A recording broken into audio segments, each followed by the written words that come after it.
Now, bearing in mind that some of you are just entering university, I entered university a few years ago, as you can imagine. And when I entered university, I remember that there are people who entered hall and ended up empty. They may have gained the qualifications, but they really were emptied by their experience at university. Others came in as believers, and by the end of their studies, they had revised their commitment to Christ. Now, being in a Christian university does not necessarily protect you from that. In fact, one of the problems with being in a Christian environment is that you are carried over by the inertia of being in a Christian university, but actually you may have stagnated in your faith. Now, the topic that I chose to speak on today comes out actually of a song. The song is called Slow Fade by Casting Crowns. Let me just read the chorus for you, and then I'll tell you what the topic is. The chorus says, "It is a slow fade, F-A-D-E, when you give yourself away. It is a slow fade when black and white are turned to gray." In other words, when you no longer know what is right and what is wrong, but everything is gray. And thoughts invade, choices are made, a price will be paid. When you give yourself away, and then it says, people never crumble in a day. It's a slow fade. It's a slow fade. So the topic that I chose to speak on is people never crumble in a day. And I think it's very appropriate for you to understand that there are things that will impact your presence here. A dear brother in Christ determined to sin, and this is a real story. This dear brother was really determined to sin, and he had walked with Christ for many years. He intentionally searched the scriptures afresh in light of what he was thinking to do. We tried to dissuade him. We actually talked with him from his sin, dissuading him from his sin, and that was in vain. You see, for him, he read about the saints, especially in the Old Testament, who committed the same kind of sin that he himself wanted to commit. And he realized that these saints actually ended up being in God's favor, and for some reason he concluded that it was okay to go ahead with his sin. Don't mind the fact that his interpretation of Scripture was the worst form that we can ever think about. My friends, my first taste of alcohol was when I was in Senior 4, third term. If you call that foolish, please do, because it was indeed very foolish. That's the first time that I tasted alcohol. My parents never took alcohol. Our home was dry. And you know, they gave me a small glass with probably just a tenth of it, full of waraji. Just a tenth. I poured it in my mouth, of course, with the encouragement of my friends. Put on this contorted face that all people put on when they take waraji. They don't do it because they're enjoying it. No, that's not the reason. They do it because it's bitter. You put it in your mouth, and then you go for the second one. That's exactly what happened. By the time I entered university, I was just waiting to crumble. I had started in Senior 4, and it was a slow fade. What I'm saying to you, my brothers and sisters, is that most habits, whether they are good or bad, begin in the years of youth. Usually through small acts at a time. Have you heard people advise you and they say, just this once? Just this once. I have heard that again and again. I don't take beef. I used to love it, but I no longer take beef for my health. But you know what? I still get people who tell me, just this once. But listen, just this once today and just this once tomorrow, what does that become? Every day. You see, that's what sin says. Just this once. And so young people entering the freedom of university quite often slowly crumble. They crumble. Now the story that I have chosen is what happened with Adam and Eve. Adam and Eve took 2 ominous steps to slowly fade. And if I may add, they did not crumble in a day. And I just want to mention those 2 and then I'll shut up. The first step that they took, and if the story was read for us, let me just repeat a little bit. Starting in the middle of verse 1, the serpent said to the woman, did God actually say, you shall not eat of any tree in the garden? And the woman said to the serpent, we may eat of the fruit of the trees in the garden, but God said, you shall not eat of the fruit of the tree that is in the midst of the garden, neither shall you touch it, lest you die. Now today, we know in retrospect where exactly she ended and where Adam ended, because we live with it as the consequences of their act. But the first step that took place in their life was to question and test God's command. They questioned and tested God's command. You see, the serpent prompted Eve to wonder about the sense or desirability of God's command. Did God actually say, is it really good for you? Is he looking out for your good?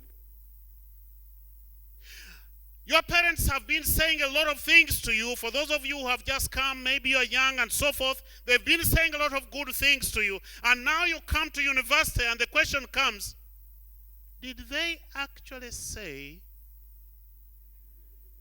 are they really looking out for your good? Are they saying the right thing for you? And you question and you want to test it.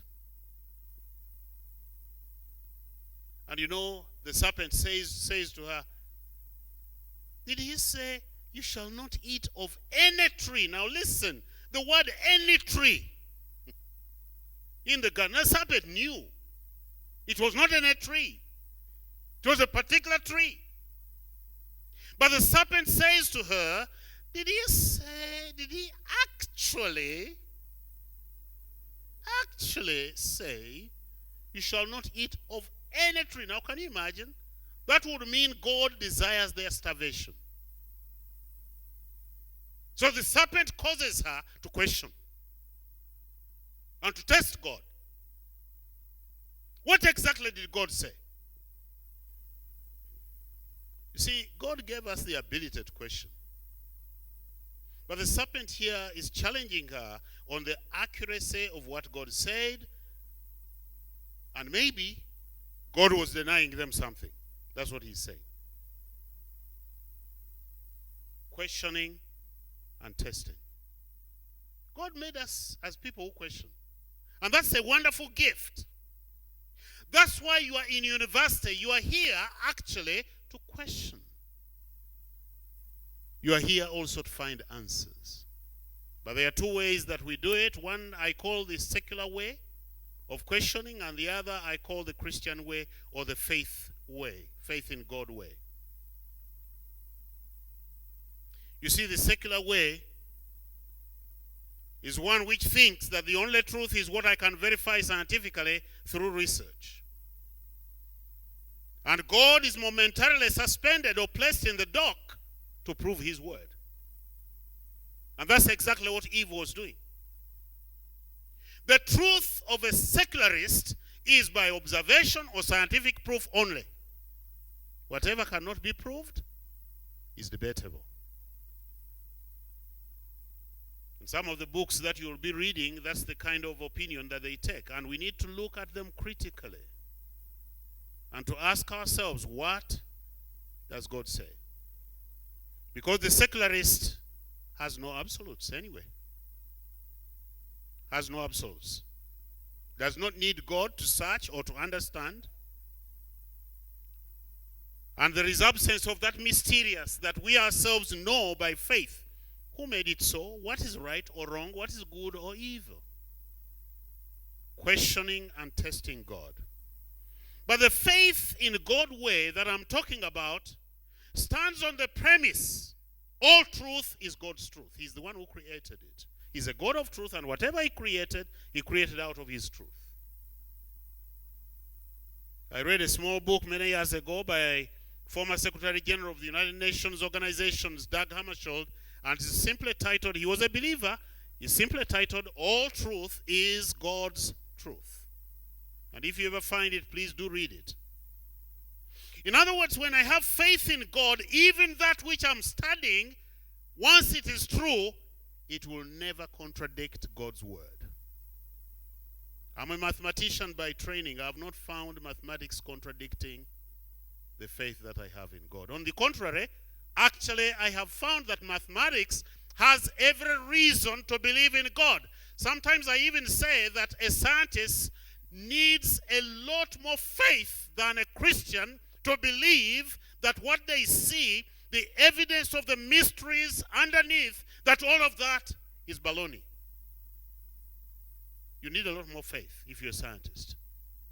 Because if there is any subject, any program, course, that will expose you to the truth of God, it is sciences. It's just unbelievable. And it occurred to me, I don't have time to talk about that, but it occurred to me when I was doing my PhD, and I just couldn't believe what I was looking at. In other words, the faith in God, we say, if God says it, if God created it, it is truth. And we must start with that premise. Now, the secularists, of course, also have their own premises, their own presumptions. They just won't admit that they have assumptions. For us, we make the assumption there is a God who created, there is a truth that he created, and that truth is what we are looking into, we are searching into. Therefore, we begin from a position of faith. Adam and Eve failed when they decided to question. You see, the education that you're going to have here, education is simply faith-seeking understanding. If you want me to give you another definition of education, it's just faith, seeking understanding. It does not matter what you are studying. But we should be seeking that which is from God, because what comes from God is first of all truth, but secondly, it's what is good for us. Did God actually say, you shall not eat of any tree from the garden? The second thing, in the brief moments that I'm left with, the one thing that you'll get to understand is that sin always promises. Do you know that? Sin always promises. It promises another experience. So Adam and Eve, my second point is that Adam and Eve believed the promise of sin. The promise of sin. Sin always promises a better life. Although in the end, it actually delivers death. As we see very clearly in Adam and Eve, and for those of you who have lived long enough, you know very well what sin actually delivers. In fact, you ask yourself the question, what didn't Adam and Eve have in the garden? Did they lack anything? No. If anything, they were the most satisfied. But listen, but sin said, but you could have more. They didn't lack anything. Sin was simply promising them, the serpent, through the serpent, was only promising them that actually you could have a better life. Your life could be better. That's what sin always does. And does not matter what it is, sin will always promise. And so the serpent is actually moving the woman to say, just eat one more tree. Just this one tree. Don't miss it. Just this one tree. Because you see, he allowed you to eat everything else. That's what you say. But why did he deny you this one? I am married. So why is he denying you this other girl? Do you see what I mean? Why is he denying you this? So sin promises that if only you sleep with this other girl, you will see a very different experience. But is it true? Of course not. It's just going to deliver death. You see, sin appeals to our search for more. Our search for better. Which are good things to search for more, to know more. But there are some things that are necessary. Actually, let me just tell you read it for yourself. Deuteronomy 29:29 is a very good one that just tells us that even our knowledge actually is limited. There are some things that God has intentionally kept from us, which we shall see when we meet him face to face. Sin promises more. So without testing, can you imagine? Listen to what she thinks. She says, if only I eat, I'll have at least 3 things. That tree looks good for food. So I'll have better food. So sin promises that. The tree is good, maybe better than the food that I've been eating. This is what they call the lust of the flesh. She did not lack food. No, she didn't. Quite often it does not matter how satisfied you may be, sin will come and will tell you could have more. It could be more money. And you always feel that more money is good for me. So we steal and do all sorts of devious things to get those things. You're serving yourself in a buffet and you make sure that you have a mountain on your plate, even if you can't finish it. Because you think, if only I have that other piece. Do you see what I mean? But actually it won't improve you at all. Just for more. Let me eat a little bit more. More food. More sex. More this, more that. The flesh is always calling for more. And that's exactly what she fell for. But the second thing, she thought to herself, if only I eat. That tree looks so beautiful. It's so desirable. So beautiful. What they call the lust of the eyes. Now, Eden was a beautiful place already. Recently, I visited Toro. I was going there to speak. But when we visited Toro, our sister, the dean of the Faculty of Journalism, Media, and Communication, she comes from that area. And so she said to me that you're going there. What do they say about Toro? They say about Toro kokasemera.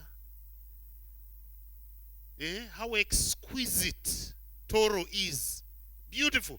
That's what Eden was. Toro was nothing, by the way, compared to Eden.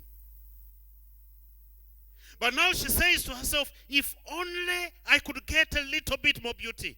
This tree looks absolutely exquisite. Even Toro is a first second. And so the lust of the eyes. Ladies, you see another lady with a very beautiful dress. And in your heart you start saying, I wish I had that one. Because it looks so beautiful. Ladies, you understand what I'm talking about, don't you? You know, it just calls for more. Because your eyes have appreciated. So you start thinking to yourself, if only I had that one. And that's exactly what Adam and Eve had to struggle with. But there was a third thing. You'll forgive me, I can't elaborate much more. The third, wisdom. Wisdom, status, greatness, glory. Wouldn't you want to be wise? And it makes you, sin even makes you forget that wisdom comes out of the fear of God. Where there is no fear of God, and that's exactly the area where they failed, they put the fear of God aside and they said, we want to be wiser. The pride of life. That's what it was. And so they were looking for greatness. What did he promise? You will be like God. Who doesn't want to be like God? After all, we are always advising him what to do. But can you imagine now you're no longer advising him, you're actually doing it? Some of you, I'm sure, young people have seen a movie called Bruce Almighty. How many of you have seen it? Someone who wanted to be like God. I know, yes, I see a few hands. Bruce Almighty, where someone wanted to be God, so he was given the opportunity. Without elaborating too much, the world became a mess when he became God. You will be like God. You will know good and evil. What we forget is quite often when you commit a sin, sin takes away your innocence. It's like one brother who was testifying. He was getting these, what are they called? The things that come on the computer completely uninvited. But they were porn sites, pornographic. So he kept on closing them. Until one time he said to himself, what if I just once? You know what? He lost his innocence because he saw, and he can now not say, I have never seen. That's what happens. So you will know good and evil. Yes, he knew good and evil. But the question that we ask here, their eyes indeed were opened as the serpent promised, but what did they see? How did that change them? Friends, may God have mercy on us. You are starting your journey in university, and my prayer for you is a slow fade. People never crumble in a day. One sin today, another sin next week, another sin next month, and before you know it, you are completely gone. Therefore, be warned, and may God have mercy upon you. Thank you very much. God bless you.